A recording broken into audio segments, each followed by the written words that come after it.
What's going on, ladies and gentlemen? It's your boy, OnclefOOlio, and I'm back with another episode of the Kontroversy, ladies and gentlemen. As always, these episodes are sponsored by Nothing But Knicks. Make sure you like and subscribe to the channel. Also, hit the notification bell to be notified anytime we go live. Pre-game coverage, post-game coverage, Queens Court videos, Knicks and Bruises videos, shoot-around videos. We have it all for you. NBA report videos, ladies and gentlemen. We have it all here for you on NBK. We are going to talk about the Knicks in the trade deadline, ladies and gentlemen. The Knicks in the trade deadline. What moves are the Knicks going to make? If you were the GM, what will your priorities be in regards to this trade deadline? Should the Knicks stay put and not make any moves at all? We're going to talk about everything. I have my guy Andy here with me, and we're going to break this thing down and talk about the Knicks and the trade deadline. Andy, what's going on? What up, Josh? Happy to be on with you. Listen, I think this is going to be kind of an annual thing that we do, right? I remember last season, before the trade deadline, we were doing some trade proposals for NBK fans. Let's try to do it this season. Absolutely, yeah. We did do one last, last trade deadline. And, the Knicks didn't really make too many moves. I know they acquired Cam Reddish, who are they now looking to move now because Cam Reddish is completely out of the rotation. So we're going to talk about that. Plus a lot of other things out there on that front. Before we get started, I just want to give a big shout out to my folks over at Fanspo. This is where we do most of our trades, how we do some of our, trade proposals, things like that on this website. They have the trade machine there with all the draft picks and all the cap considerations. You can toggle them on and off. This is a great website if you want to learn a little bit more about the NBA cap situation. As complex and as nuanced as it is, you can do a lot here at Fanspo. So shout out to my good folks over at Fanspo for allowing us to use your website and use your trade machine in order to get this thing started. Ladies and gentlemen, please like and subscribe to the channel. After this video, for those who are watching after we're finished, please leave some comments in there. Let us know what you think, ladies and gentlemen. And as always, you can reach out to us on Twitter as well. My Twitter, UnclefOOlio, Andy's Twitter, Blacker Andy. Let us know what you think about trade proposals. If you have any of your own, please feel free to go to the Fanspo website. You can snapshot that picture, save it as an image, and save it to your phone or whatever. And then, can send that to us on Twitter, and we'll be able to talk to you about what we think about those trades as well. Andy, before we get started, I just want to ask a question just to kind of kick us off. If you were Leon Rose, Scott Perry, and the Brain Trust, Allen Houston and all those guys, what would your priorities be this trade deadline? Just the trade deadline, not moving forward after the trade line, but just for the trade deadline, what will your priorities be? Well, Josh, listen, perfect situation for the Knicks is move the guys that have any kind of value or numbers on their contracts that are not getting playing time for anyone else that Tibbs could use, which meaning, the elephants in the room here, Cam Reddish, Evan Fournier, and D Rose. Basically, those three guys are pieces that I would try to move, not for adding, a bad contract on the Knicks payroll or stuff like that. But maybe there is a player out there that Tibbs would say, listen, I could spare a couple of minutes of Julius or Jalen or RJ by adding that piece and using only these guys. So that would be my thing. To try to move those three guys, and not to mention that moving all of them, just getting them off the salary books, would mean that in this off season we would have salary cap flexibility, and we could go after a free agent, which is kind of crucial because after the RJ contract kicks in after this off season, I think we're gonna probably be cap strapped, and there's no many other moves except the mid-level exception contract that you get basically every offseason to sign a player. That will probably be the only way that we could add a free agent to this Knicks roster, right? So Yeah, I think it's really, really important. We got some dead weight there, so to speak, at the end of the roster. At the end, players that are not in the rotation, Cam, Evan, and Derrick Rose. I do want to note that Derrick Rose has a team option for next season, so he's basically an expiring contract if the team decides not to pick up that team option, right? So that's $14 million right there. And Cam Reddish is also signed to, I think his contract is about $6 million or so. He has a team option for next year, or he's going to be a restricted free agent, right? The team decides to pick it up for next season. That'll go up to about $8 million, and then he'll be unrestricted that following offseason if the Knicks do not extend him or give him an extension, right? Or for this 5th year, they would have to give him a qualifying offer and things of that nature. You know what I mean? He's still on his rookie contract. Let me just go ahead and pull up the Knicks salary situation so everyone can see that. And this is what I'm talking about right here, ladies and gentlemen. If you see, again, Cam Reddish does have, they picked up his option for this year, obviously. If they decide they want to pick him up for next season, he has a team option for next year. Other than that, they have to give him he has a qualifying offer for next season. Excuse me, he has a qualifying offer for next season because next year is his 5th year. They can either extend him or give him that qualifying offer to come back and be on the Knicks roster. But I'm pretty sure they won't, considering what's going on with him being out of the rotation.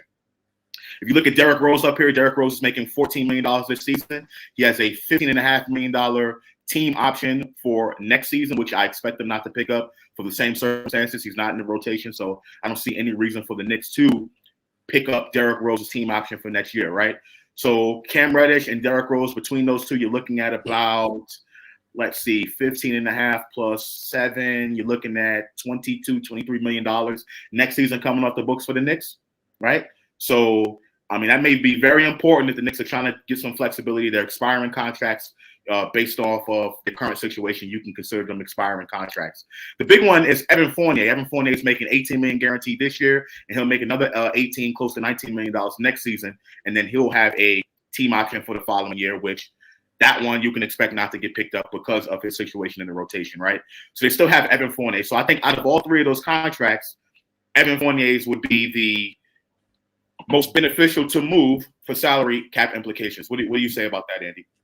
Yeah, and that's the elephant in the room. If Tibbs doesn't use him, and there's not a major injury which would lead for him to get minutes, I think he has to go. Right, exactly. And I would make Evan Fournier the priority. I think it's much more difficult to move his money because he has $19 million on the books next season.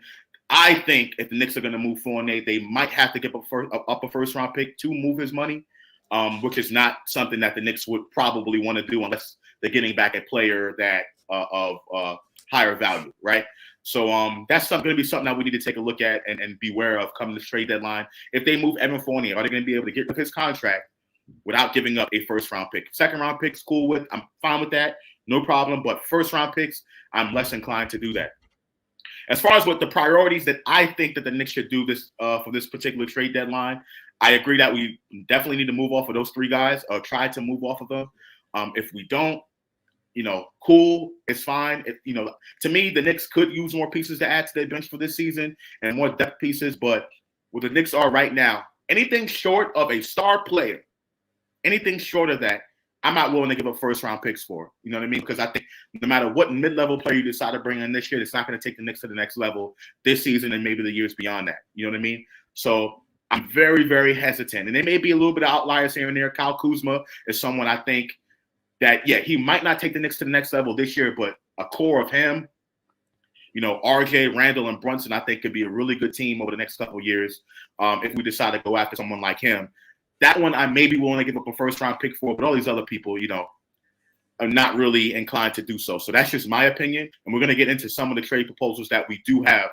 I have some here that I got from the Fansport website. I know Andy's going to bring up the trade machine as well. Before we get started, I do want to point out this article from Mike Scotto of Hoops Hype. Salute to Mike Scotto of Hoops Hype. This is what he said recently in regards to Grayson Allen and Cam Reddish, right? As reported in the most recent Hoops Hype NBA notebook, the Knicks have expressed interest in acquiring Bucks sharpshooter Grayson Allen in trade involving Cam Reddish.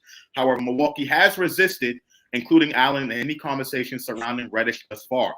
Instead, the Bucks have kicked around the idea of a 2023 second-round pick and salary fillers in trade talks for Reddish, according to Hoops Hype.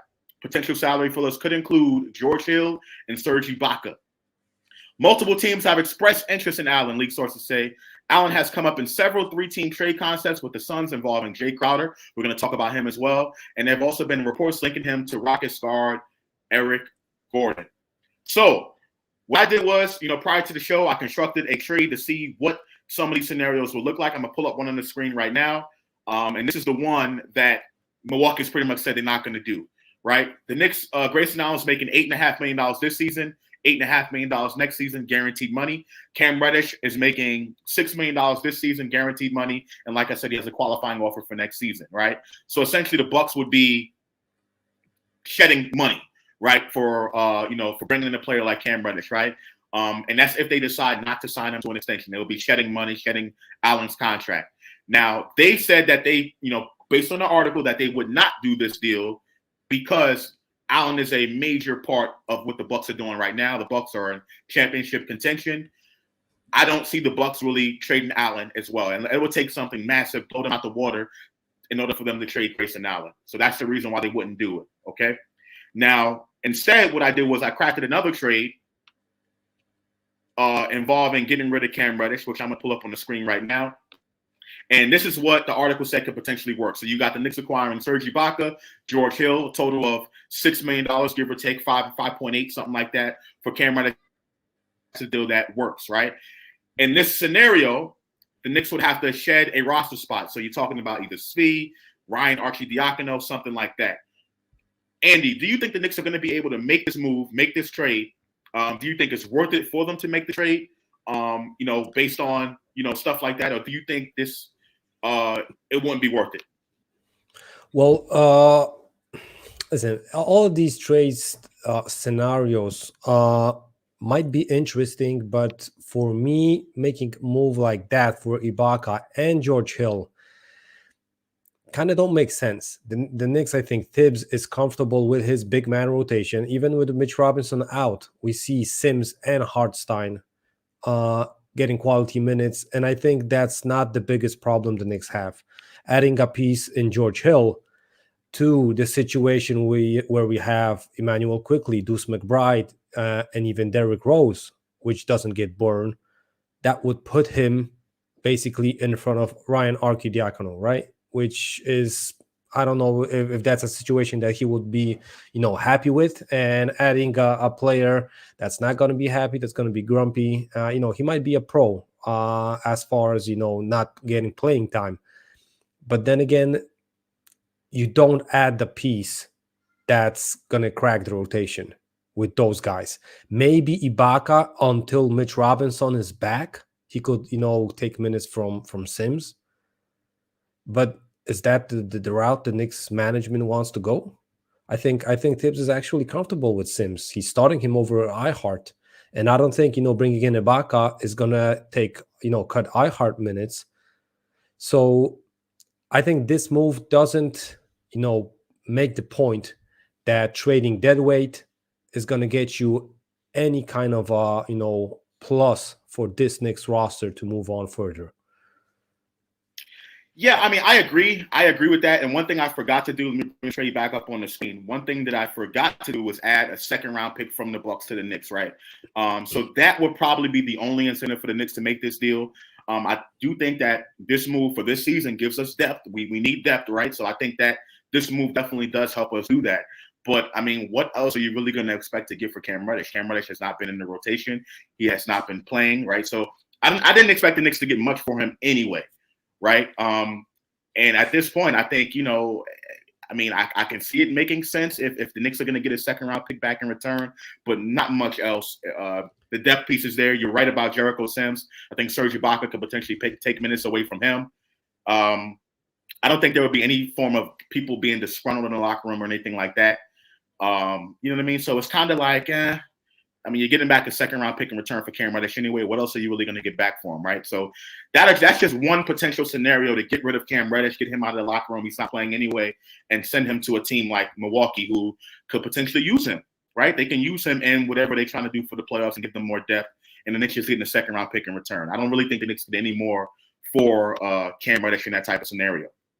Yeah, and just to add the scenario where you said about Grayson Allen that the Bucks don't want to do with the Knicks, I think that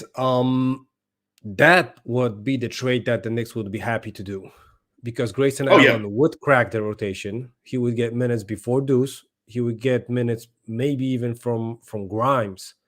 So not saying that he would start the first day that he would be in. on the Knicks roster. But that's the trade that I think, Knicks management would be like, okay, we're gonna get this guy for tips. He's gonna use this guy, so this is a worthy deal, not just shedding and sending Cam out to another state. Yeah, I mean but that's the trade-off, because Milwaukee wants him to, right? Milwaukee wants him. He is an active member of what Milwaukee's trying to do, and they are in championship contention mode, right? So how willing would Milwaukee be to giving up a piece like Grayson Allen just for a player like Cam Reddish? Is Cam Reddish better than Grayson Allen from a talent perspective? You can say yes, but why would Milwaukee give up someone who's already solidified in their rotation for a player that's kind of, the talent's there, but there's still a lot of unknowns when it comes to Cam Reddish in this very moment, in this particular moment. Now, let's say if Cam Reddish was in the Knicks rotation, right, and Cam Reddish was, a decent member of what the Knicks had going on, I think Milwaukee will be a little bit more inclined to do so, but Cam Reddish hasn't been playing. So the only incentive for Milwaukee is basically shedding $8.5 million off the salary next season, right? That's their only incentive, and I don't know if they're inclined to do that considering the fact that they're championship contenders. So it's a little bit of a trade-off. I don't know if the Knicks are going to be able to pull that off. I think it would take a little bit of a bigger offer in order to get Grayson Allen out of Milwaukee's hands. That's from any team, right? So we'll see how the Knicks go in regards to that direction. I'm just pulling that up based on the actual rumors that are out there. Let's get some comments from the chat. Ladies and gentlemen, once again, thank you for tuning in. I know we're all getting ready for football Sunday. Super Bowl is going to be in 2 weeks, so this is Championship Sunday. So I know you're all getting ready for that. So I thank you for tuning in with me this early Sunday morning. David L says, we will get an Austin Rivers or a George Hill type of player that's old. I mean, it's for depth purposes. I mean, you're not making the trade for anybody that's young. You're going to have to give up some capital in order to make a trade for someone who's young that can be able to help this team in the future, right? I don't think you're going to go out and try to go for another Cam Reddish type of player with potential and all that stuff. I don't think that's what the Knicks are trying to do unless they give up a lot, right? So that's the type of player we can expect back. Almighty Finesse says, get OG Anunoby on this team. We're going to talk about that. I have some trades for OG Anunoby as well. I'm not going to say his name, but he says, we need a shooting guard. All right. Darren Wayne says, Reggie Bullock. Okay, Reggie Bullock. Came for Reggie Bullock. We're going to talk about that as well. I think Andy had that one started, right? Yeah. All right. Let's see. Who else we got here? Almighty Finesse says, give me players 25 and under. I mean, that's in the perfect world. I would love players 25 and under as well. Jared Vanderbilt from the Jazz. That's the one we need. Says Knicks 100 a game. Okay. George Hill is almost 37. Yeah, we know this. But everyone wants to get rid of Cam so bad. Let's see. Let's get a couple more on here. Let's see. Fred Wong says, no more role players. We have a team full of them. If we're not training for starting, just keep the players we have. See, I kind of agree with this mindset. I don't think it's worth it at this point for the Knicks to do anything really small like that unless you're bringing back someone that is star or close to being a star. That's why I mentioned Kyle Kuzma.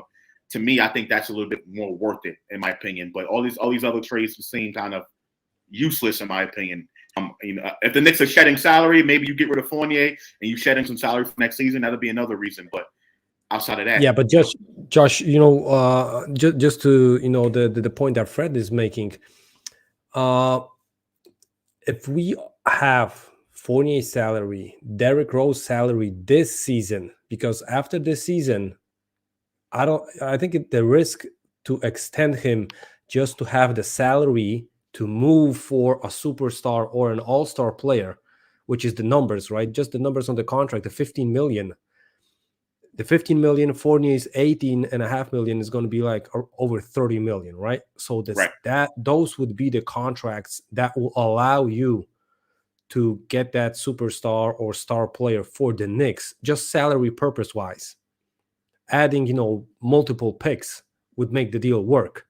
But if we don't extend D-Rose and we trade Fournier, there's not going to be a way that we can get a superstar player unless we trade a Randall, a Jalen Brunson, or a RJ Barrett, because we would have problems just getting the numbers to make the trade work, right? Yeah, based on the contracts. Yeah.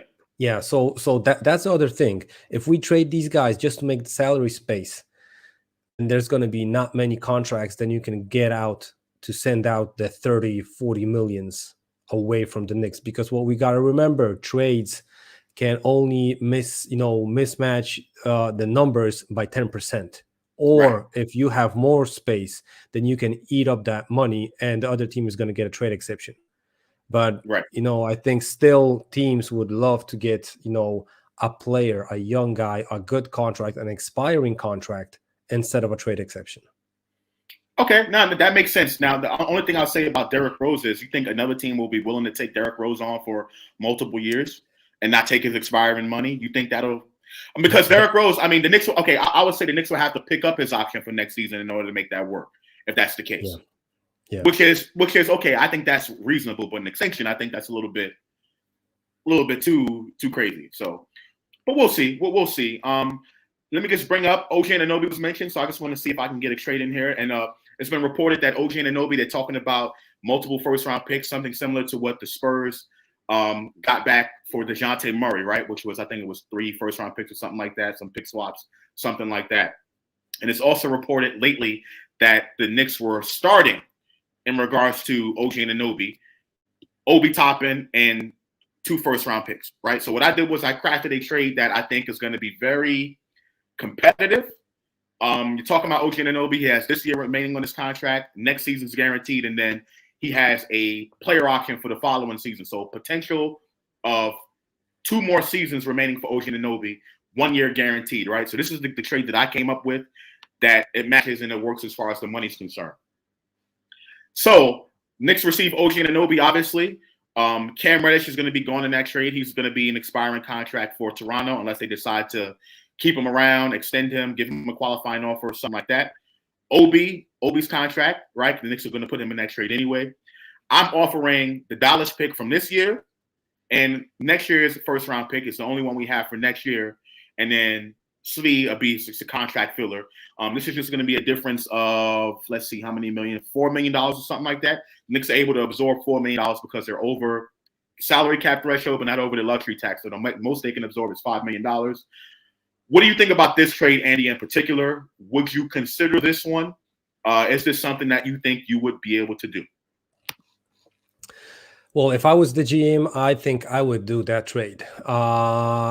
Then again, the reports are that the Raptors would want 3 first-round picks, like you said. And if the case would be that the Knicks add Obi to the trade, they would still like 2 first-round picks. But clearly, the report said clearly that they would want Knicks picks, not any other team picks. So, that's the thing. The other thing that I'm hesitant about OG is that he is getting hurt pretty often lately. But question is if he's really hurt, because there were reports also that he is not happy with the Raptors. And I know even from here in Poland, my friend is playing at the highest level of the competition in the basketball here, and he's faking an injury because he doesn't like the coach that he signed, that came in mid-season, and the coach doesn't like him. So he's faking an injury, looking for other, team to sign off. And it is here in Poland. I believe it's same things happen in the NBA because this is a player-driven league. So if they don't want to play for a certain situation, their name was, dangled around in trade rumors and stuff like that. They kind of felt, their ego got struck, their ego got hurt, and they don't feel like a player of that certain team. It's not like OG is, the reports are that he is forcing himself out via trade and stuff like that. But if he's not happy, I think they gotta move him. And listen, I think the Knicks would be perfect fit. And just trading Obi opens up minutes for him. Behind Julius, behind RJ at the wing position, and I think that he would perfectly fit the Tibbs culture. Defense guy, he can stretch the floor with a 3. I think he's even more than just a 3-and-D player. But even if it would be only the 3-and-D, I think he would be a way better fit to this Tibbs system than just Obi Toppin. All right. I want to. So first of all, I want to hear from the chat. So I'm gonna put that trade back up on the screen. Post in the chat section. What do you think about it? And again, this is not something I say I would do, but it's just something I crafted and I put together. Just because it was reported that the Knicks OB and 2 first-round picks will be the starting point for this particular trade. So I just put Cam Reddish in there, speed to make the money work. Right? No question that OG Anunoby will fit with the Knicks. What the Knicks are going to be doing. No question about that. I think he's a Tibbs kind of player. Right. He's under contract for at least the rest of this season, the rest of next year, player option for that final year. So there's a potential of 2.5 seasons that you're getting out of OG Anunoby. Right. I get health may be a little bit of a question, but I mean, he is that type of player that, can fit seamlessly into what the Knicks are trying to do at that wing position. You can put him in the starting lineup. You can move either RJ or keep Grimes at the 2, one of those, however you want to construct that. But you're adding a player who is a two-way player, can knock down a 3-point shot, and you're putting him at that wing position because he can be able to defend. 6'7", shot creator, something like that. You know what I mean? So there's no question that the fit works. My question is, do you think the Knicks, this is something you'll be willing to do? Obi, you're going to have to give up somebody to get OG Anunoby, somebody that's going to be in a rotation. Obi seems to work, right? I've always said that the Knicks are going to have to move Randall or Obi at some point because there's no way the Knicks are going to maximize the potential of the roster by having one of those guys on the bench, right? And Tibbs has not shown the willingness to play Obi and Randall at the same time. So I included Obi in the trade. Cam Reddish, we're trying to get rid of his money anyway. You can use him as a salary filler. And Svi, you need it to make the money work. He's at the end of the rotation or end of the roster anyway. Now, the 2 first-round picks for me, now they asked for 3. This one is 2. I still don't think I will be willing to do this because I think there is a way for the Knicks to be able to move up in this year's draft based on the draft capital that they have this season. I'm not sure if they're going to use all 3 of the pretty much, I think, 3 first-round picks that they have in this year's draft. If they might add another pick for next year to move up into this draft, I'm talking about move up into probably top 5 range. I think that is a possibility for them to do based on the amount of draft capital that they have and based on this year's draft and who's coming out. We're hearing thoughts about it being a deep draft. I think that is a possibility. So if the Knicks are thinking that way, I don't think they should make this trade for OG Anunoby. I don't think they should. If they're not and they're looking to try to increase wins and make some sort of probably try to get to a second round this season, I don't think they will with OG Anunoby, but if that's their mindset, then I would do that. I would give up one of the first round picks for this year and the one from next year in order to make the trade for OG. Any last thoughts about that? Yeah. What Josh, what we have to acknowledge with this trade is, one, making this one move doesn't force the Knicks brass to make another additional trade, because you get a wing, you drop a wing, right? It's not like you trade a point guard, so you have to fill out, the guard slot in the rotation for, in another trade for a wing or for something else, right? So you trade a wing, you get a wing back. So, you trade away one rotation player, you get one back. And I think that is also really important. So the Knicks don't have to make trades in strings, in packages. Okay, if we make this trade, then we pull this trigger, right? So I think that's more comfortable for the Knicks brass to handle. And the other thing is that after this season, Obi is going to be extension. He's going to be available for an extension, right? So just trading him means, of course, you're adding salary from OG, but you're not going to have to negotiate a number with Obi that, and we know how negotiations go. Obi can have 3 great games literally at the end of the season, and his price range might get a couple of million more per year.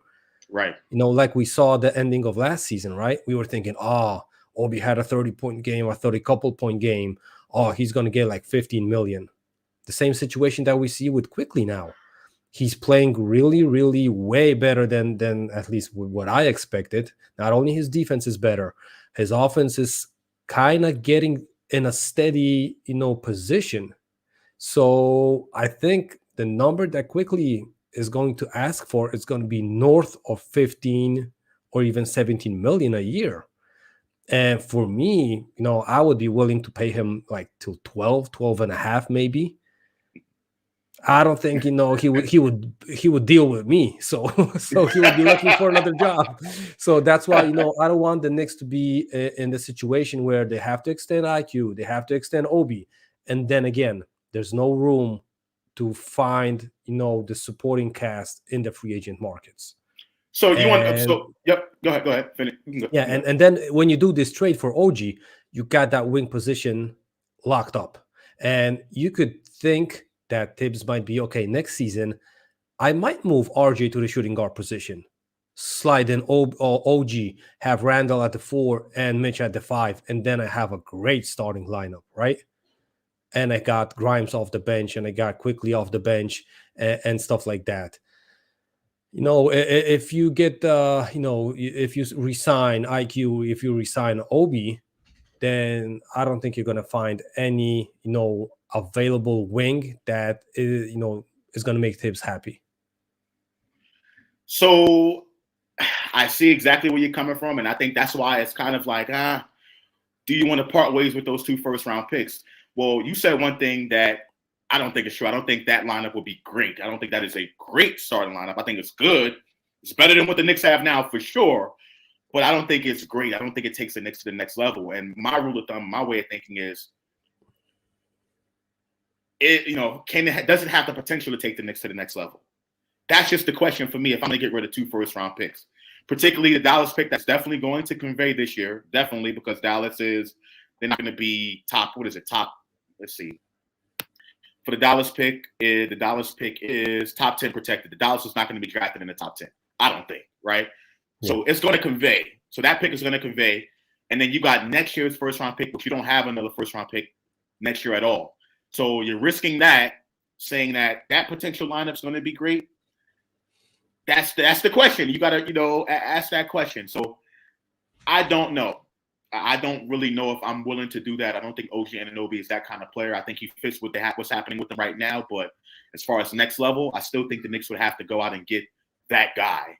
But I think you do make a good point in regards to IQ and Obi, paying those guys and giving those guys extensions, because I think the Knicks are going to have to make a decision on them. I think IQ right now at this point is more likely to get an extension than Obi, right?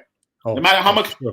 No matter how much you want to pay IQ, the Knicks, because it's their own player, they can go over the salary cap to sign them, et cetera, right? And the Knicks are going to be over the salary cap anyway, so there won't be any room for them to get free agents anyway. They can make trades, stuff like that, potential signing trades, but as far as going over the salary cap to sign free agents outright, the Knicks are not in that position anymore because they just locked up Mitch, RJ, Brunson, and they already have Randall on the contract. So they're not going to be in that position for a long time as far as getting free agents. So we'll see in regards to that. Let me get some of these comments in the chat.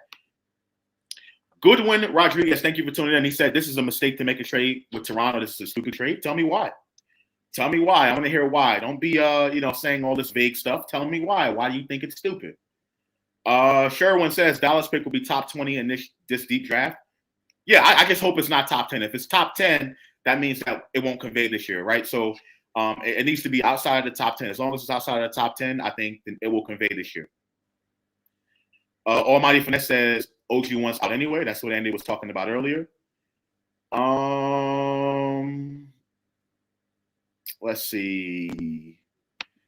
Dope Soul Sports Talk. Salute to the Queen. I was on her show earlier. Make sure you like and subscribe to Dope Soul Sports Talk and support the Queen. She says, yes, Andy, he is more than that. He can score on all 3 levels and defend.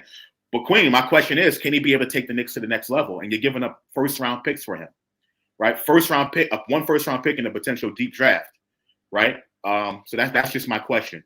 Yeah, but Josh, also just on that topic that you said, question is that late first-round pick going to be able to do more than OG for you?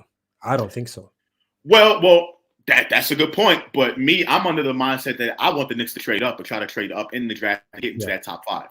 That's what I'm thinking about as well. And I got that from Uncle Freezy, because my whole thing was, and salute to Uncle Freezy and Blue Orange Tears, I want the Knicks to be able to go trade for that guy, right? And trade for a player that can get them to the next level. You know what I mean? But if they can't make that trade, then they could potentially up in the draft to go get someone in the top 5 who can contribute immediately and could potentially be generational, right? Now, granted, they still have to draft the right guy and draft said player, but that's another way they can be able to look at it. You know what I mean? So settling on OG might, that might work. I think that could work in the short term. If the Knicks extend him, it can work in the long term. But who in that Knicks lineup is going to be your number one?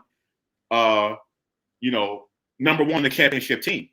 At that point, you're not going to be able to sign that guy because your roster is already going to have 4 to 5 players under long-term contracts. You're not going to be able to sign that guy in free agency. You're going to have to trade one of these guys who you just paid. Brunson, RJ, Randall. You know what I'm saying? So you can also look at it that way. So that's just, the other side of the coin.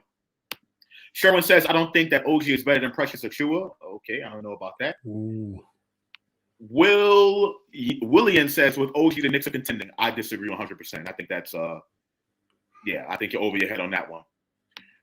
Bo Ishmael says, we're giving up Obi and Cam plus 2 first-round picks for OG, WTF, just so we can get bounced in the first round. See, I'm under that mindset. I don't think that takes the Knicks to a top 4 seed with OG Anunoby at that 3 spot.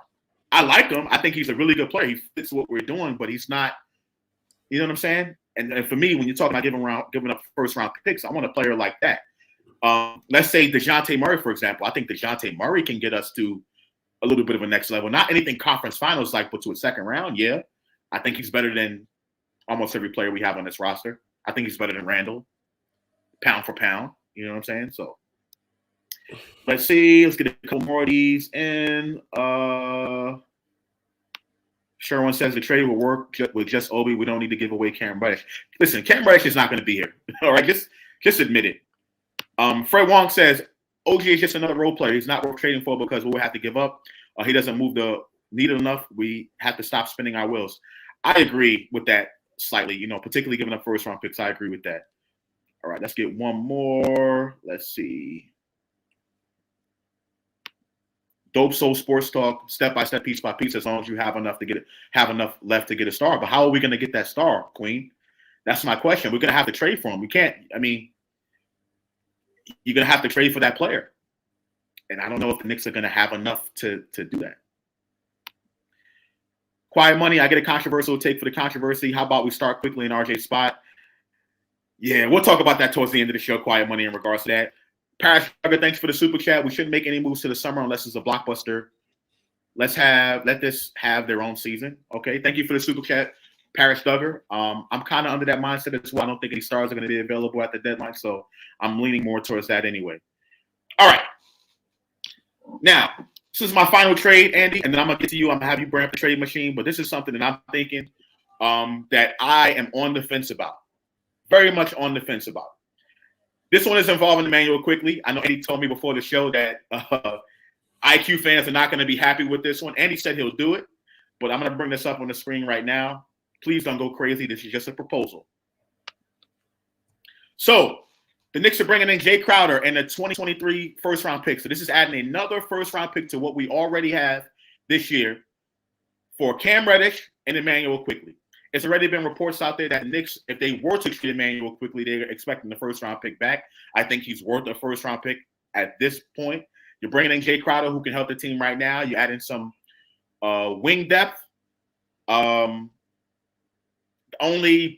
for me, the bad part about this trade, you are giving up Quickley. You're going to lose a little bit of guard depth. I don't know who our backup point guard is going to be. Is it going to be Deuce, right? The reason why I would make this trade is because we're getting a first-round pick in this upcoming draft, and I want the Knicks to move up. So the more first-round picks that we have that we can be able to leverage and move up in the draft to get into a top 5, I would consider doing. Andy, what do you think about this trade? Yeah, I love how the chat reacted. We got tons of no, hell no, terrible trade and stuff like that. Listen, this trade might look bad at the first sight, but what we got to think further is that Cam Reddish, he's going to be gone. And if we don't move Emmanuel Quickley, just pay him. Let's say the numbers that the Knicks and Quickley can agree together is going to be closer to 20 million instead of 10 million. I think I'd rather have a first-round pick, additional first-round pick, just to make the move, to move up on the draft board and get Crowder for this season because he's going to be expiring, right? So yep. there's many angles that you can see this trade work in a longer run. Question is, are the Knicks willing to have and take a little bit of a step back to move further in a season or two? Side notes to this trade, if Quickley's not there, I'm guessing Fournier is going to get those minutes. At least that. So, that's why I'm happy with this. but the other thing is, I was actually thinking about expanding this trade because, Okay. and I'm going to tell you which way I would try to expand it. And I realize that most fans are going to say this is no way this is going to happen. Well, we got to realize that the Suns have a problem at the center position, and they are looking to replace Chris Paul at the point guard position because they don't feel that they can go ahead with Chris Paul, right? That's why they are interested in Emmanuel Quickley to be their guy in the backcourt with Devin Booker, right? Who I would try to add in this trade scenario would be probably one of their wings, which is Mikal Bridges and Cam Johnson. Both of those guys are major players. They would probably easier, at least Mikal Bridges, he would fit in the starting lineup. And I think he would get minutes that Quentin Grimes is getting. Not to mention he's a Villanova guy that he played with Jalen Brunson. So there's a connection there. I realize that you have to match the salaries of Cam Johnson or Mikal Bridges, which is north of $20 million a season. So I would rather look to try to expand this, but I don't see the Suns using Cam Johnson, Mikal Bridges as two wings, Devin Booker as a third guy in the starting lineup, and DeAndre Ayton as the fifth guy in the lineup, excluding CP3. Listen, it might work. It might be the perfect situation for the Suns, but I think that, in the longer run, they got to trade one of those wing guys. Therefore, listen, the Knicks would gladly take, I'm not saying Cam Johnson, because I think they rather take Mikal Bridges than Cam Johnson. And we know they already Bridges, paid Bridges the contract too. They already gave him the contract. Cam Johnson's still waiting to get paid, I believe. Yeah. So listen, I think Mikal Bridges, not to mention that he's an Iron Man. He's, I think, currently the player that has most games in a row that he didn't miss.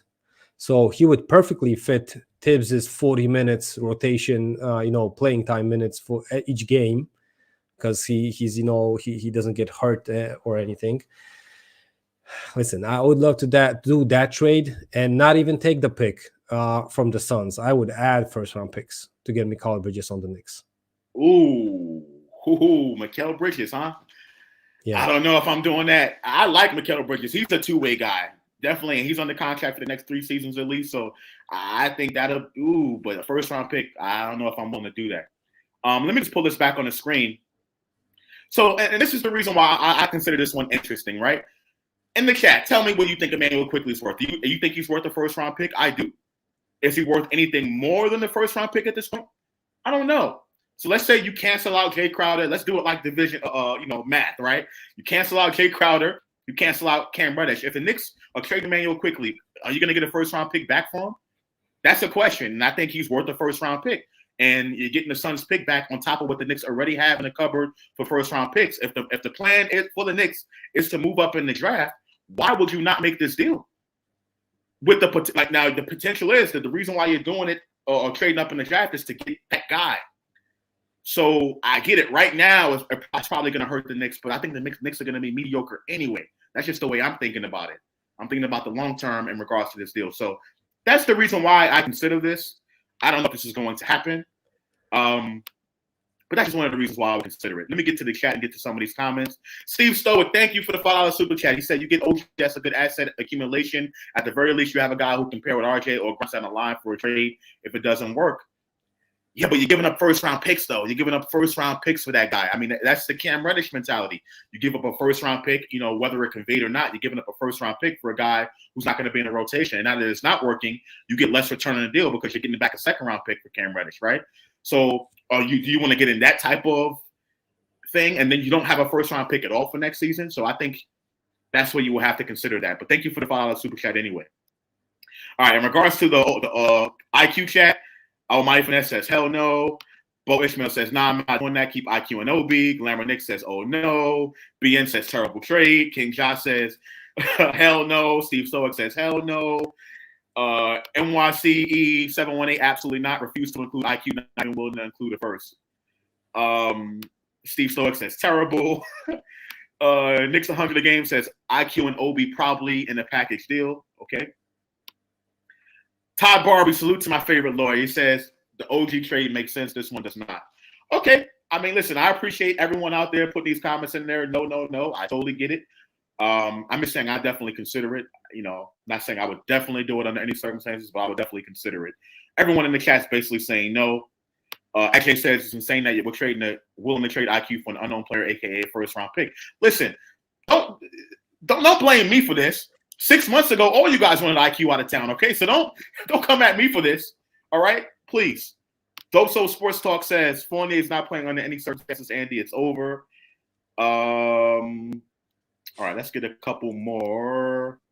So, Josh, let me just add to the fans, because they're looking at this season. What we got to look at is going forward. Are you guys going to be happy with IQ, even if the production stays like this? If you're going to be happy at IQ getting 20 million, playing like this, because that might be the number that he's going to get. Like you said, Josh, the Knicks are cap strapped. They can go over the cap to sign him. So that might be the number where IQ is like, listen, I want 20 million. I'm better than Fournier. You're paying for your almost 19 million. So why I can get 20? D-Rose, he's getting 15 and he ain't sniffing the floor. He's going to be like, let me get at least 18 and a half or 20 million. And are you guys going to be happy with looking at IQ's playing style, whatever? And like I said before, I realize his defense is way better. The numbers say that he might be the best Knicks defender. No, last couple of games, he's shooting really efficiently. The decision-making, I'm not going to be I'm not going to be happy with that probably in the next 5 years with Quickley. But I can live with that. But paying 20 million to a guy that's a spark plug off the bench, I don't know if that's going to be a great number to play Quickley. If it's under 15, that's a totally different conversation. But if it's closer to 20, I don't know. D.E. Bank says you think it's a better. You think the Knicks are going to get a better player than Quickley with the Phoenix pick? Again, no, not specifically with just the Phoenix pick, but I'm saying that the Knicks, the more draft first round picks the Knicks have this season, the more likely they are to move up in the draft, because you're not going to draft all of those guys anyway, right? You're not going to do it, right? So I'm looking at the potential for the Knicks to move up in that draft. That's what I'm looking at. I'm thinking 2 steps ahead in regards to that. And I think Andy brings up a good point in regards to, are you going to be able to pay Quickley? Do you want to be able to pay him that amount of money, right? So that's the reason why I'm considering it. Would 2 first-round picks do? Or would you want to trade Quickley for 2 first-round picks? Do you think he's worth that? I don't think he's worth that amount, right? So you're getting back a first-round pick and you're getting some depth for this year. To me, it checks all the boxes as far as short-term and long-term, right? Still a tough decision, because I get where Quickley is right now. I'm not giving up on the kid. I like Quickley. I like what Quickley's doing. I like the fact that he's developed and he has improved his defense. But the question is, long term, what are the Knicks going to be able to do in regards to Quickley's contract, right? So that's just the only way I'm looking at it. And, for the most part, the chat disagrees with me. But, I'm just putting it out there. Just putting it out there, ladies and gentlemen. All right, so now I'm going to leave it to Andy. I know we've been on for already 50 minutes. Time just kind of went by real fast. But I'm going to turn it over to Andy. Andy's going to pull up the Fansful trade machine and going to do some things live for us to see how things are going to work. So take it away, Andy. Yeah, Josh. So like you said, we're going to pull up the Fansful trade machine. We had someone say, and we know that there are rumors that the Mavs are interested in Cam Reddish, and, the guy coming back might be Reggie Bullock. I'm not saying that this is a perfect move that the Knicks can make. I know that he doesn't have a huge fan base on in New York and around the Knicks. But let's see what the numbers say. First thing, he's getting paid 10 million, and his contract is for 2 years. That meaning that he would get paid 10 million also this next season after that, which would cut in the next free agents plan if they make this move. Let's see if the Knicks would have to add someone to make this deal work, because I think they would have, because I think 5.8 million is 5.9 million isn't, the difference between 10 million and 5.9 is definitely not 10% of the deal. So the Knicks would have to add around 3 million. They're not definitely going to add Emmanuel Quickley just to make the deal work. Quentin Grimes ain't getting added to that deal. So that leaves Svi, Ryan, Jericho Sims, Miles McBride. I don't see the Knicks adding Miles McBride or Jericho Sims just to be the numbers, just to make the numbers work. I don't think the Mavs would be interested in Trevor Kettles or Daquan Jeffries, which means probably Svi or Ryan would have to go in this deal. I'm guessing Ryan is kind of a safe guy here, not getting traded. Villanova. Because he's the Villanova, tie with Jalen Brunson. You don't want to make Jalen unhappy. He was here before they got Jalen. So listen, that might have been, how do you say it? A tying deal, whatever you want to call it. Like they made a deal for Ryan just to get, Jalen a little bit more happy, less hesitant to join the Knicks. So 7.7 to 10 million. I don't think any kind of picks neither way would have to go to make this deal happen. So let's try this trade. So you put Archie Diacono. You put Archie Diacono in the trade. Yeah, I put Archie Diacono into this trade. We could, now it says it's successful, right? I don't think you can add any kind of a salary from the Mavs just to make it 2 players for 2 players. Looking who they have at the end of the bench, I don't know, Theo Pinson. They're definitely not going to trade a guy on a rookie contract and Jaden Hardy. These 2 guys are on 2 ways, so they don't make sense in the trades. Maybe we could get Frankie Smokes, but I don't think that's going to make the money work. So I'm not going to even reach like that, fans. So let's say that way. So how much is Reggie Bullock making? Is that what's that, $10 million? Yeah, $10 million. So 10 for what's that? $7 million? 7.7. So that would work, right? Because that's within the $5 million threshold. So that could work from a financial perspective, right? Yeah. Basically, Cam Reddish for Reggie Bullock. Yep. Yeah, Cam Reddish for Reggie Bullock. Even if we don't do Ryan, right?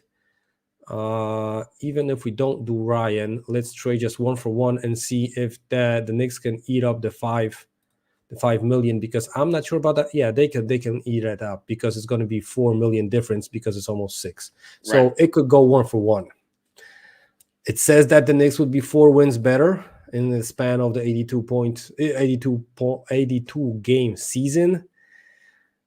Question is, let's remember this, that Tibbs wanted Reggie Bullock to stay. So the Knicks brass just, didn't probably negotiate it correctly. So Reggie, signed with the Mavs. Question is, if with Tibbs having Quentin Grimes and Emmanuel Quickley and Deuce McBride, when Reggie comes in, one of those guys is going to lose minutes, and probably would be Deuce McBride. So, but he's still young. He can still develop. He can go to the G League, get minutes and stuff like that. Question is Reggie Bullock the needle that's going to push the Knicks over? I'm not sure about that. Over what though? That's my question. Over what? For example, at least the second round of the playoffs. No. Yeah, that's the thing. Listen, if we would get OG Anunoby, I think he might get us past the first round. I don't agree with that. Not this year. Well, it's going to depend on the seeding. So here's the thing. Between 5 and 6, I think it's a 10-game difference or whatever. I don't know what the difference is between 5 and 6, right? Right now, the Knicks are fighting to try to get into that 6th spot, right? The 6th spot basically guarantees them a first-round matchup against the number 3 seed. It's going to be very difficult for the Knicks to get to 5, which I think Cleveland has that spot right now. Between 5 and 6 is huge, right? So let's say the Knicks get into the 6th spot with OG Anunoby, right? I don't think they'll get to a 5. They'll have to go on a crazy winning streak. Cleveland's going to have to lose some games. So let's say, for the sake of, meeting in the middle, the Knicks get to a 6th spot. Do you expect the Knicks to beat who's third right now? Philly? In the first round with OG Anunoby? Do you expect them to beat Brooklyn? Do you expect them to beat the Cavs? Maybe the Bucks. The Cavs. We could beat the Cavs either way, I think. In a first round playoff series, I mean that's questionable. Okay, so boom. So, but the Cavs are a 5th seed. But look up, you got Brooklyn, you got the Bucks, you got the 76ers, you got the Celtics. Are the Knicks going to be able to beat any one of them in the first round series? Well, Josh, with OG? I think adding OG gets you defenders versus Giannis, gets you defender versus KD. I'm not saying that he's a defender that he's going to lock those guys up, because that's definitely not going to happen. Right. But I think you have a way better chance and a way better matchup versus teams like the Nets and the Bucks. And even the Celtics. We match good versus the Celtics, I believe. And we saw it. But adding a long defender like OG, you can put him on Brown, you can put him on Tatum. I think that's a huge step towards the better way.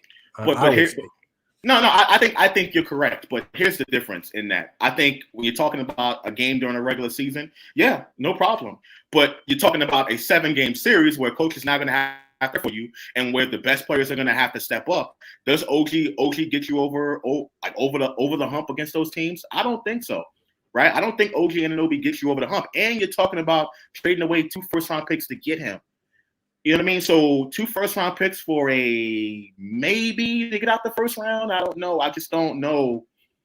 I just don't know if I'm willing to do that. Again, first-round picks for me, if you're going to give up first-round picks, particularly multiple first-round picks, to me, that has to be a guy that's going to – and even with Kuzma, to me, like, I would rather have Kuzma than OG. I think Kuzma gives you a better chance because of the talent level, right? Kuzma can get you buckets. OG can score too, but Kuzma, he can score 30 on some given nights. You know what I mean? And that's just my. I'm not gonna lie, Josh. I'm not gonna lie. I'm not a huge fan of Kyle Kuzma. I don't think he would fit. And I'm not saying basketball wise. I'm not sure he would fit in New York as a persona. With all this, his clothing, just wearing stuff to the games. I think that's too much for maybe not too much for New York, but looking at Jalen Brunson culture, Julius Randle, and RJ even you would basically add a clown to a serious roster. And no, Andy, no way! Come on, Like Andy. I said, I'm not saying basketball wise, because on the court it might work. Off the court, I fear that all the things that we know that he does off the court. What does he do off the court? A little bit too much. What does he do off the court? Dress up? Kyle Kuzma's not a problem. First of all, you're talking about a roster that doesn't have any enforcer types on there anyway. Kyle Kuzma is not an enforcer. Josh, come on. No. Not an enforcer. No, Andy, no, you're not hearing what I'm saying. This is a roster that doesn't have serious players like that anyway. The roster without Kuzma does not have that, right? The roster is kind of more soft more than anything. There's a soft roster. They don't have any players like that. So to me, I think Kuzma will fit way more than what you're thinking. To me, the off the court stuff, and Kyle Kuzma is not someone that, because he's into fashion. I mean, I don't think that has anything to do with it, Andy. I think that's way off. I don't think that has anything to do with it. I think that it's not only about the fashion. I think he dated one of the celebrities. I don't think that the Knicks culture needs that kind of persona. I'm not gonna. And Josh, not to mention that on the offensive end, cool, But on the defensive end, I don't think he's a two-way player. And I Okay. think No, not that's more of a having, fair assessment. That's more of yeah. a fair assessment. But who cares about who he dates on the outside? I don't think that matters. And in my Uh, I'm not gonna lie, Josh. I think it would bring up a bad vibe for me, at least for me. Like I said, it's okay. only the thing that I say, but I think he might not be the good fit in New York. All right, let me get Yeah, to but some of the comments real quick, yeah, Andy, go ahead, go before we ahead, go ahead, go continue. ahead. Ricardo says, since when does OG guy become the next LeBron? I don't think anybody's saying that. That's hyperbole, Ricardo. I think everyone likes the fact that OG is a two-way player. To me, I don't know if I'm willing to give up 2 first-round picks for a maybe get out of the first round. You know what I mean? Yeah, that's just me. Sherwin Kuzma has a defensive rating of about 115. Eddie C said Kuz's a good player, just not as a Knick. I don't get it. A Negro says RJ is inefficient in the ball hog in the second unit. Then make someone better. Okay. Dosol says Kuzma is good, but he's not a two-way player. We need two-way players. Okay, this is my thing about the two-way player thing, because I agree. Like, if you look at, Queen used this word earlier in the macro, having two-way players. Okay, yeah, that's cool. Jason Tatum is not a two-way player. Oh no, but he's way closer to being a two-way player than Kyle Kuzma. No. I get that, but he's not a two-way player either. He's an offensive juggernaut. Yeah. Right. So it's not just about two-way players. If you can get a guy who's going to be a difference maker, let's say who is Kyrie Irving, for example, right? Kyrie Irving's not a two-way player, but there's a net positive because he's so good offensively. You know what I mean? So I get the fact that we do need two-way players, but you have to have a guy that's going to be able to take you to the next level. You know what I mean? Two-way players, like having multiple two-way players, all of them mediocre, your roster's still going to be mediocre. Yeah, you're going to play both ways, but you're not going to win clutch games. You're not going to have a guy that go out and get you a bucket. You're not adding that type of guy. You know what I'm saying? So I get the principle of it, but again, I just think you got to have a guy that's going to take you to the next level. To me, that's more important than having just a two-way player. You know what I mean? So I guess that's where we disagree on that. Knicks 100 a game. He's been going off on IQ. He's saying, where was IQ defense versus Murray the first Hawks games? He's been going off talking about, IQ is supposed to be the next defensive stopper, like being sarcastic and all of that. I don't think anyone is saying that, but the defense has improved, right? So there's that. Sherwin Randall's the toughest player in the NBA. I don't agree with that. Maybe physically tough, but mentally he's not tough, right? So I don't agree with that. Eddie C says, plus Kuz is looking for a major payday, maybe even more than we paid Brunson and Randall. That's true. That's a good point.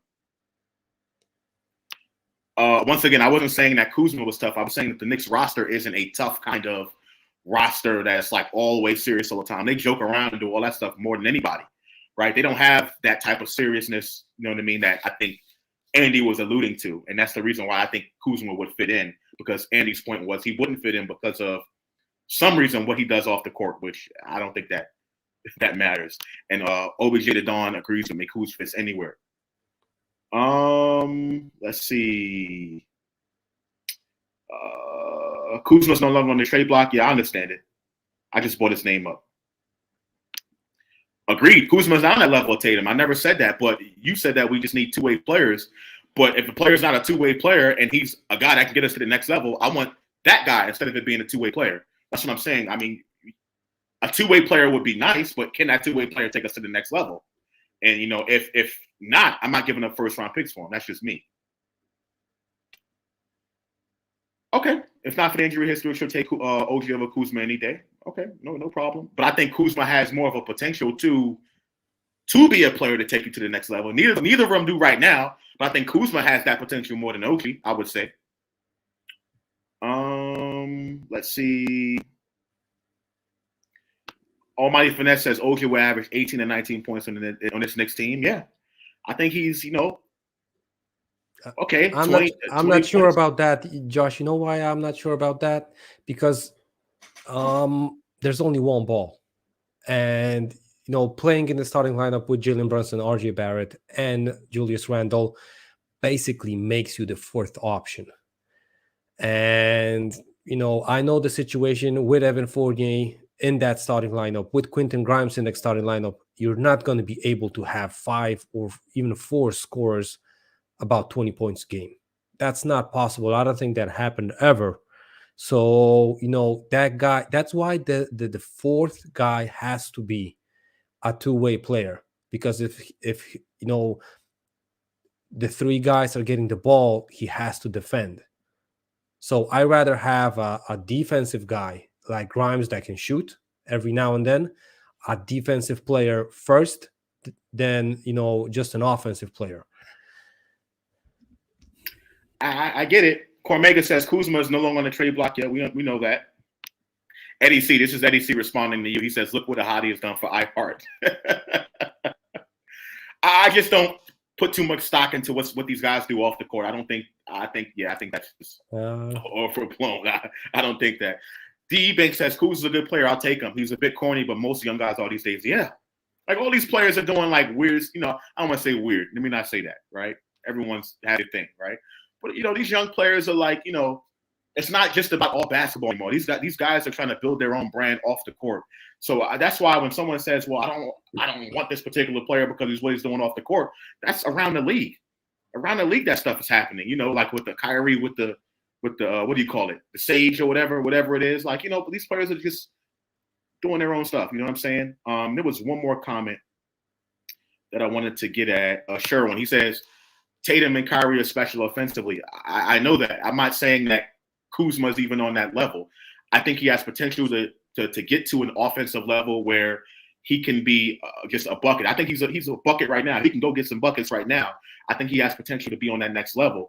But my point was, it's not just about getting two-way guys. You have to get a guy, whether he be a two-way guy or not, or an offensive juggernaut or not, to take you to the next level. That was my point. That's the reason why I brought up those particular guys, because it was said that we just need two-way players. You know what I'm saying? So, all right, Andy, what else you got for us on the trade team? Let's see what else. Yeah, just to run through it a little bit faster. We saw Jared Vanderbilt his name to bring Brett up in the chat. A simple deal, 1-for-1 for Cam Reddish works. I'm expecting the Jazz would like a pick in that kind of a deal, because we didn't hear interest in a Cam Reddish straight up deal for the Jazz. Then again, this type of a deal could be expanded with a third team, and the third team would get Cam Reddish, and the Jazz could get a piece from that third team. So this is one of those teams, just to show you guys that it's a possibility, but you can add a third team, for example, or for example, just add the Suns and plug in Jay Crowder here, and send them to the Jazz, or send them to the Knicks and send Vanderbilt to the Suns. Whatever kind of a solution here makes sense. I got starred also. Knicks being matched up with the Pacers as far as trade partners. I'm not sure where that trade would go. It was mentioned that Obi could be traded, so let's see what the Pacers offer could happen. What the offer with the Pacers and the Knicks could go. And this doesn't have to be around Cam Reddish, because this program is in trade scenarios for the Knicks, not only for Cam Reddish. So just looking at the numbers, question is, for example, the first name on the Pacers that comes up, it's Buddy Hield. We know that he is a movable piece on that Pacers roster. Looking at his number, $21.1 million for 2 years. That's closer to the number which Evan Fournier is making. Question is, if we do a trade based around those two guys as major, pieces in a trade, does Buddy Hield get on the court in the rotation for the Knicks under Tibbs? What do you think, Josh? Should we try to do this, or? I mean, the short term, yes. In the short term, I think he does get on the floor. I just don't know about the long term. That's my question with that. So just leaving that. So we're not going to do that. But question was also that the Pacers like Obi Toppin. Obi Toppin is making $5.3 million. The players in around that range on the Pacers roster is Benedict Mathurin. They're not giving us Benedict Mathurin for Obi Toppin, that's for sure. I don't think the Knicks would be interested in Goga Bitadze. Jalen Smith, here's a name which I think the Knicks could be interested in as a backup for Julius Randle in a trade for Obi Toppin. Okay. Do you think the Pacers would try to move Jalen Smith in a deal for Obi Toppin? It's my understanding that they were already trying to move him anyway, so I think that's definitely a possibility. Also, I think it was last night the Pacers re-signed Miles Turner to a 2-year contract, so yeah, he's under extension for them. So I think that's something the Pacers will be willing to do.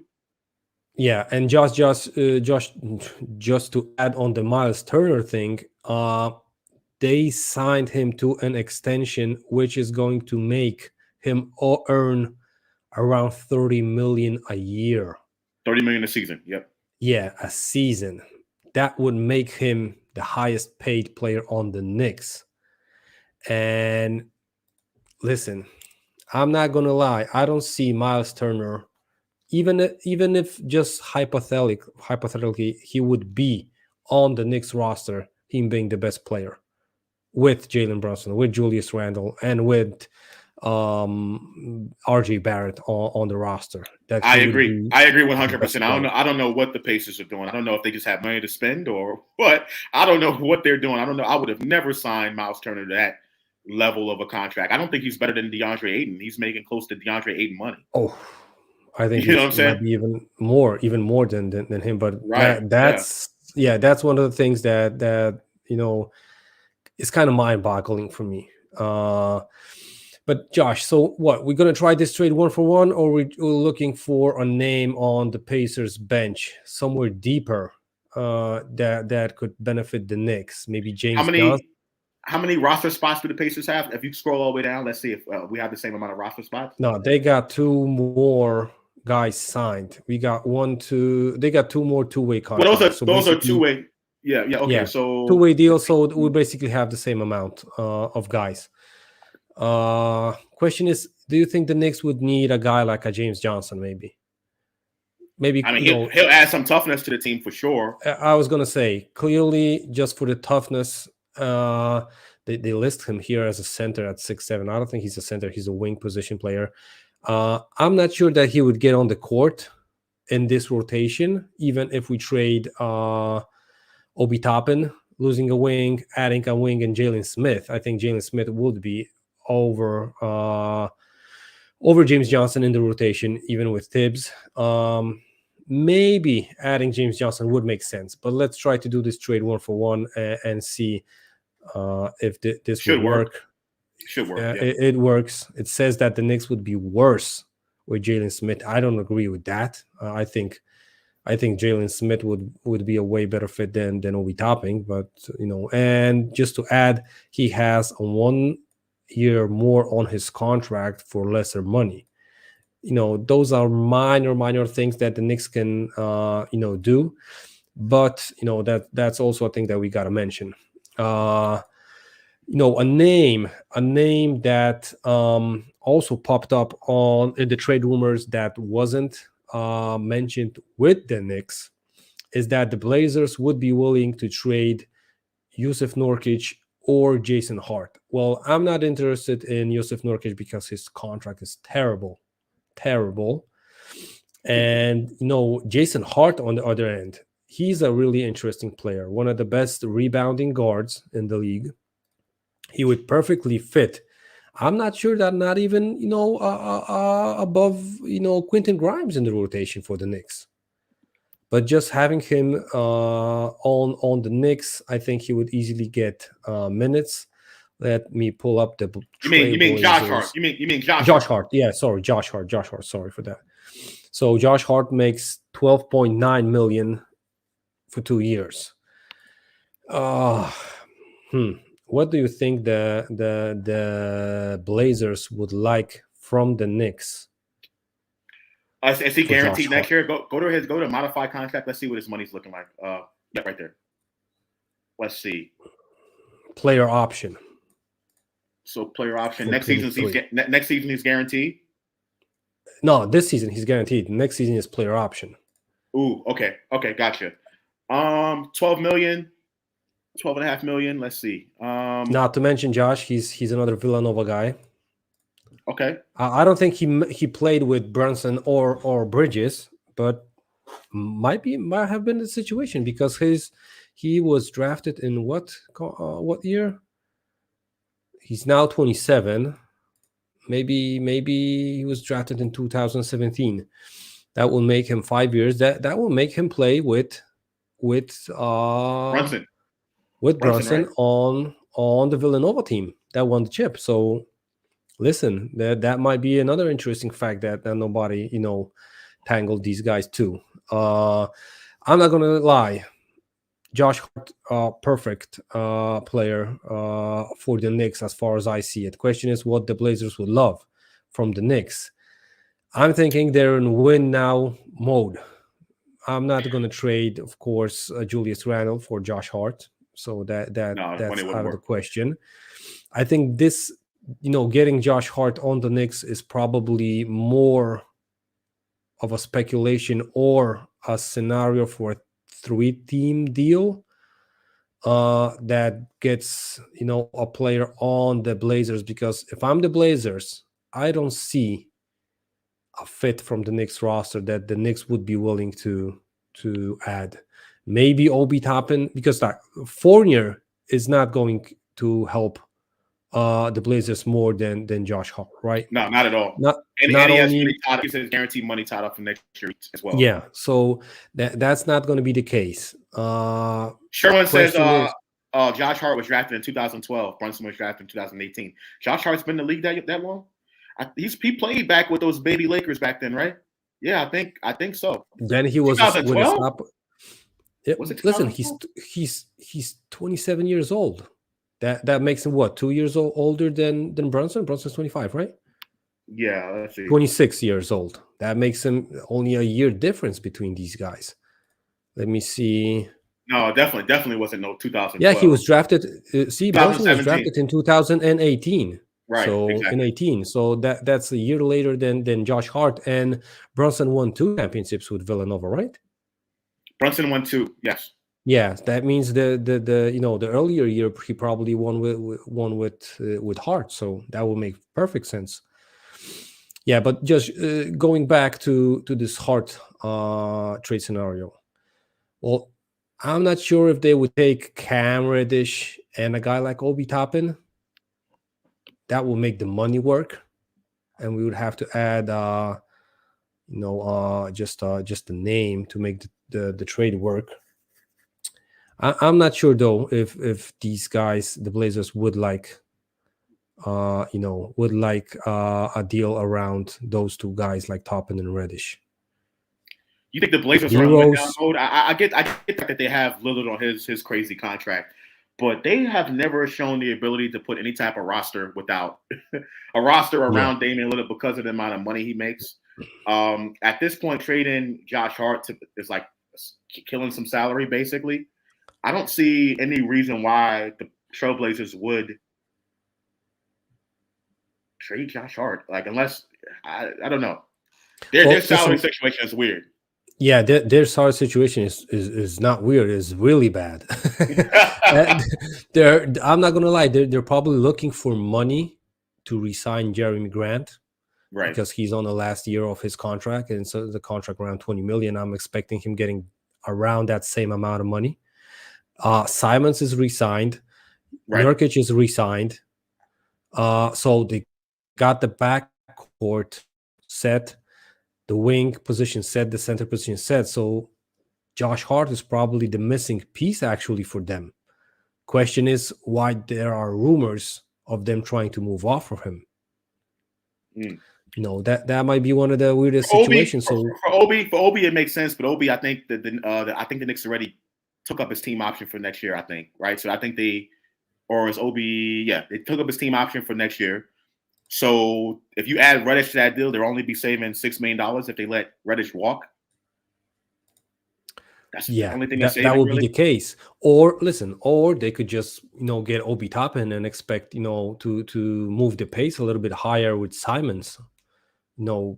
Question is Toppin and Jeremy Grant a wing pairing that you would want your team to have? I'm not sure about that. Yeah. So let's try Obi Toppin and Cam Reddish. Let's say, I don't know by any means they would want that. It looks like a balanced trade because the Knicks are going to be only one win better, and the Blazers would be only one win worse. These attributes might be a little bit weird, but then again, it looks like it makes at least it makes this trade balanced. Maybe the Knicks would have to add a pick. I'm not sure I'm adding a pick for Josh Hart. Maybe a second rounder. I'm not thinking adding a first rounder. The question is the Villanova tie between Hart, Brunson, and the rest of the guys so tight that Brunson could ask for the Knicks brass to get Josh Hart on the roster? If it's a second round pick, for the Knicks to add to the deal to sweeten it up a little bit, I do nothing, right? I absolutely do it every day of the week. Giving up Toppin, you're losing Obi, but you're gaining a player in Josh Hart who can come and contribute right away. He's on the contract for next season as well. There is a little bit of potential for an extension there. Second round pick you're giving up for a player that can definitely help us right now. I'm considering doing that deal. I'm considering that. Yeah. Well, Josh, just to think about a couple of teams that we didn't mention, the Chicago Bulls. That's one of the teams that probably is going to have to go through a rebuild, and trading even one of the top guys in Zach LaVine or DeMar DeRozan or even Nikola Vucevic might be the case for them. Right. From the Knicks standpoint, I'm pretty much sure that they are not interested in Nikola Vucevic. They got Mitch Robinson, they got iHart, they got Jericho Sims. I think the front line is set as far as the centers go for the Knicks. So bringing up him doesn't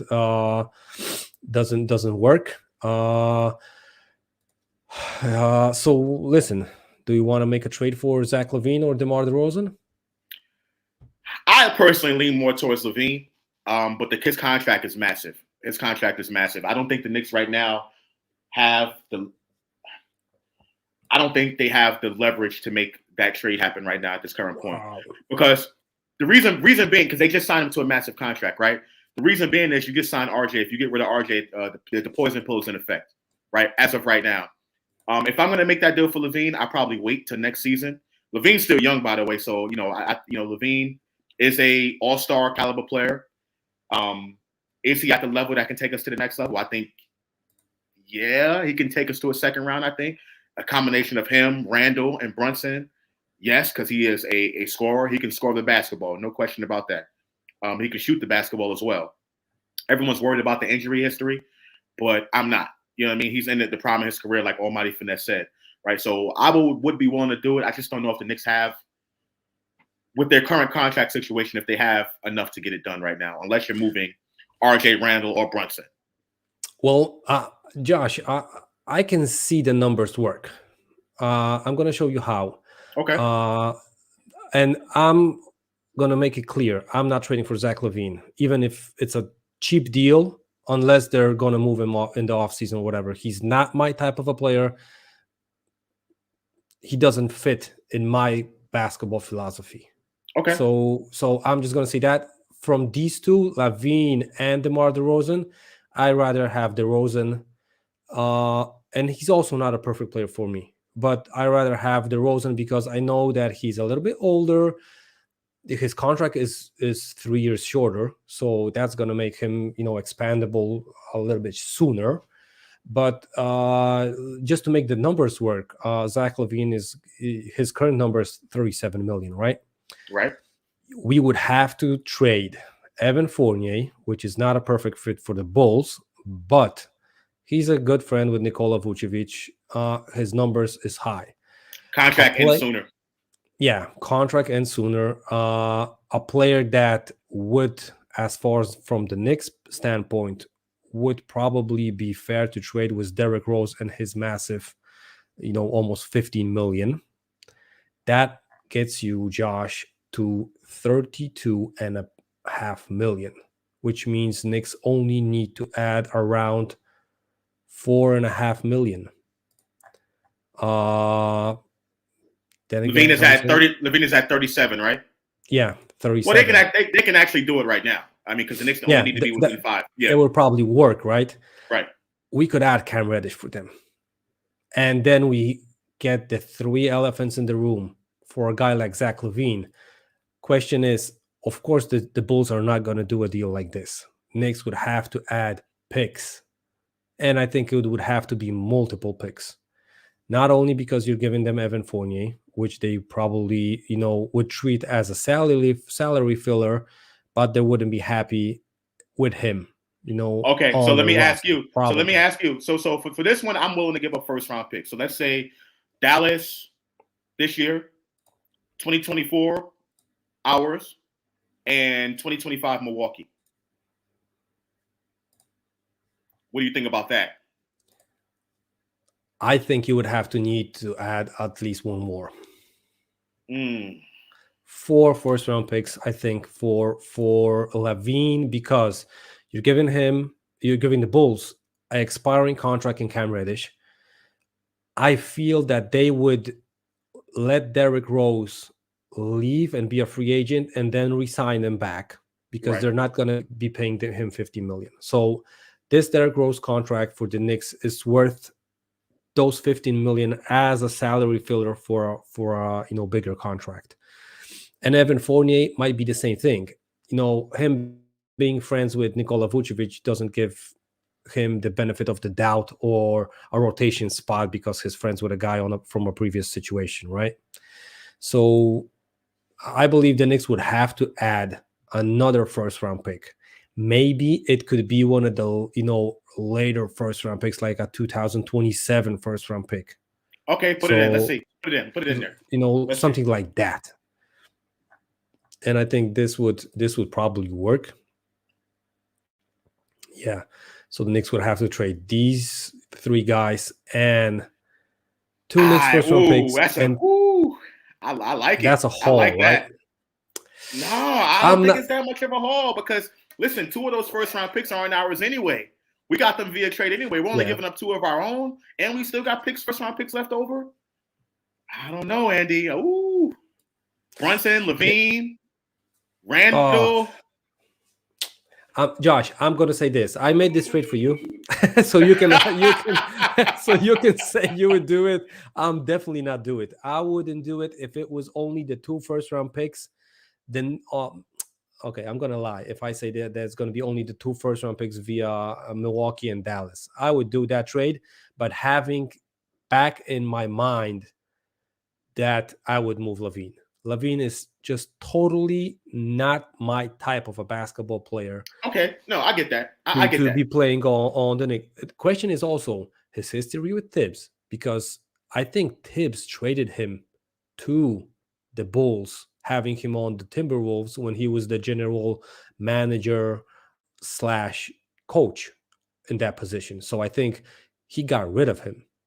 Question is if he got rid of him because he got Jimmy Butler back, and that was like a bigger, a better player for him that way in that time, or if he was, okay, Zach LaVine is not my type of a player, I gotta move him.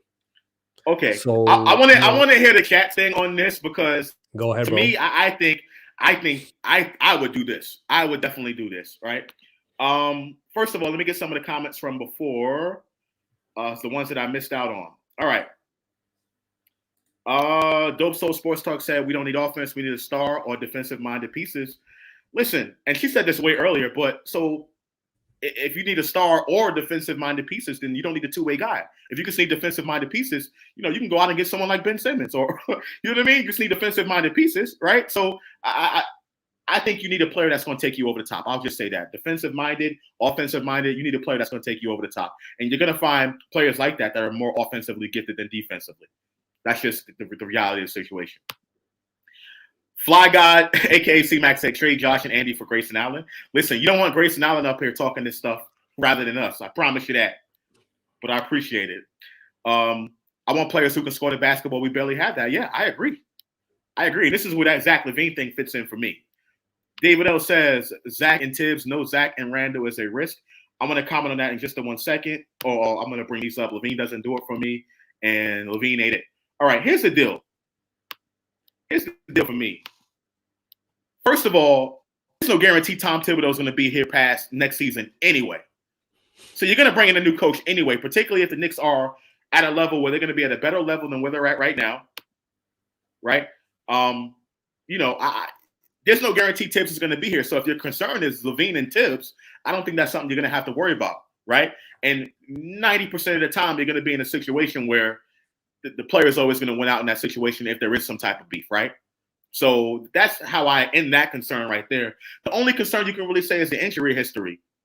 That's really the only concern. But you got a guy in the prime of his career who can score 30, who can average 28 and above, 27 and above, I think, in the prime of his career, playing next to Julius Randle, another ball handler on the floor, can shoot from three-level scorer, can finish at the basket.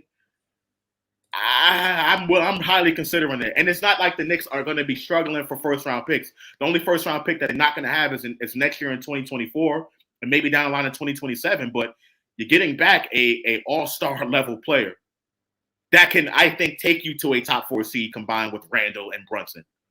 You know what I'm saying? So that's why I'm willing to do it. I'm actually going to save that one and put it on Twitter and then make a poll for everyone to see.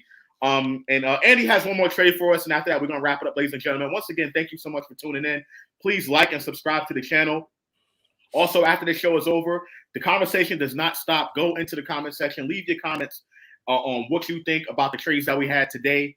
If you'll make any alterations to it, if you just think me and Andy are plain nuts, please put that in the comment section. All stuff is appreciated.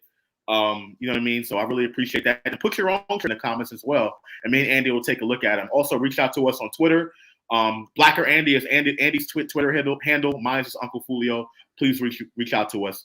Go ahead, Andy. This is going to be the last trade, and then we are going to head out. I just wanted to bring up the trade that we were talking about earlier, the one from Mikal Bridges and sending Emmanuel Quickley to the Suns. That we got blasted. I got blasted too because blasted because I want to trade it quickly out. So I think this was the biggest part. Emmanuel Quickley, Obi Toppin, Cam Reddish for a wing like Mikal Bridges.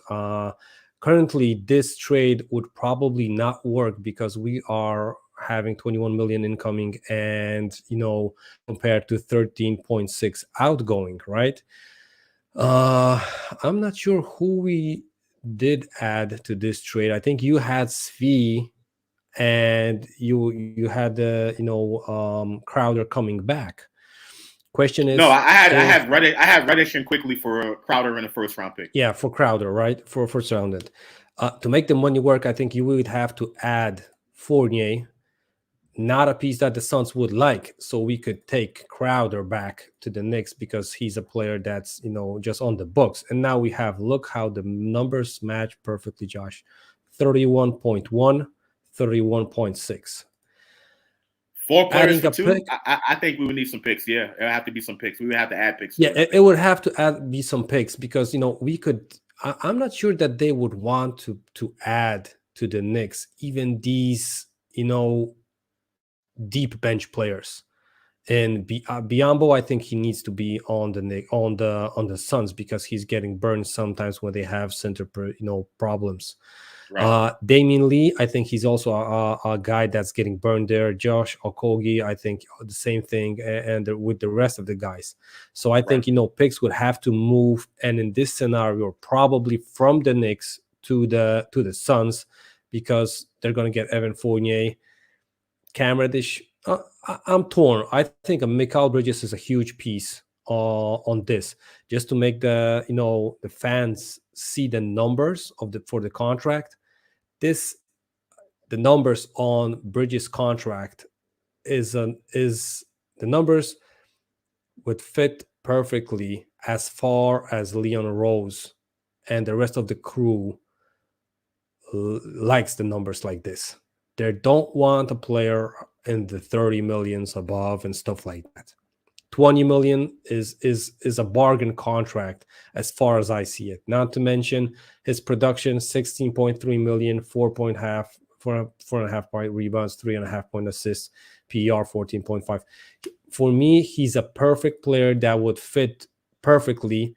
Not to mention what we mentioned before, the Villanova guy. I think this is the same year that Brunson was picked. So he was a teammate, on that Villanova team. The numbers make it work. The Knicks look like they would win 3 games more compared of these guys, and I think that might be true. Only Emmanuel Quickley from these guys is getting burned currently. I think Mikal Bridges would get at least 30 minutes if we would make this trade. So essentially, like you're talking Mikal Bridges for Obi and Quickley, basically. Yeah, Obi and Quickley. We would take the burden of the Suns with Jay Crowder contract. They would have to take Evan Fournier. So I'm guessing the Knicks would have to send a first-round pick towards the Suns. Word first-round pick, I would think I would do it. 2 first-round picks, might get a little bit more hesitant. But so you're sending Quickley and a first-round pick away from Mikal Bridges? Yeah, I don't know. I would do first-round pick, 1 first-round pick, easy.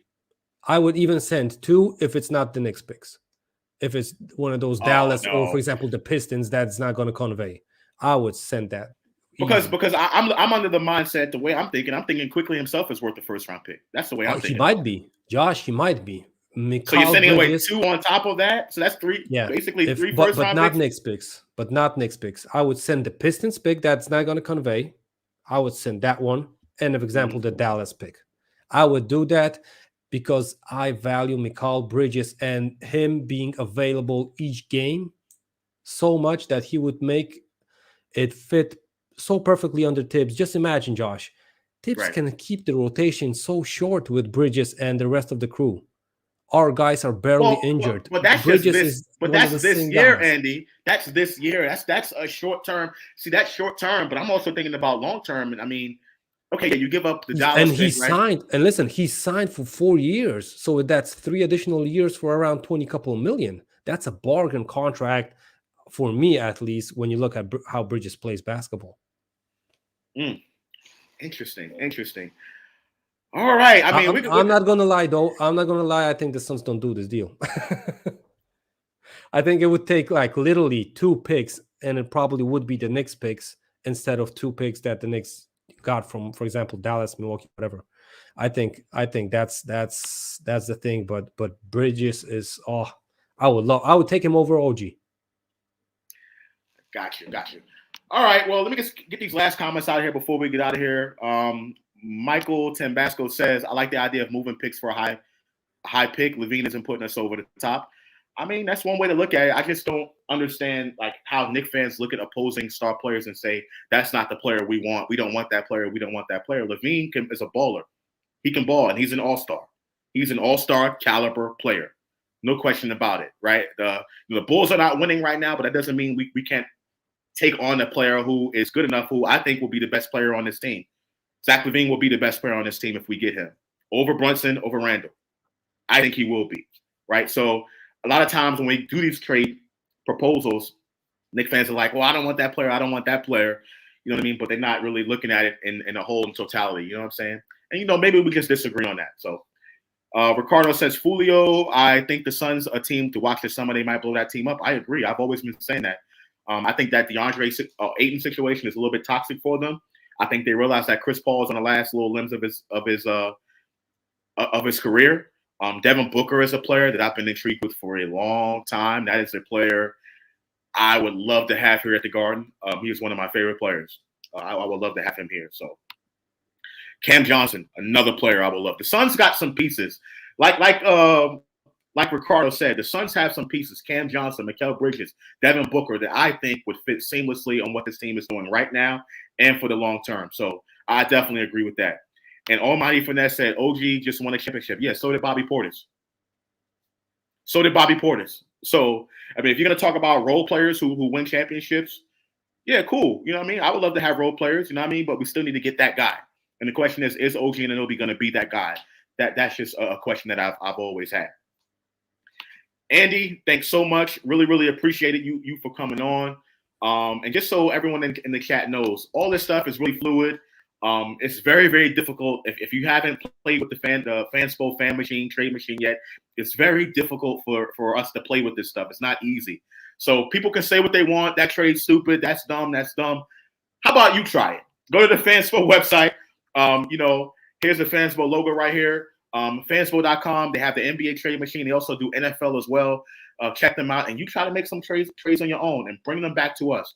Hit us up in the chat here, in the comment section, also on Twitter. Let us know how you're feeling, ladies and gentlemen. Andy, you got any final words for the crew before we get out of here?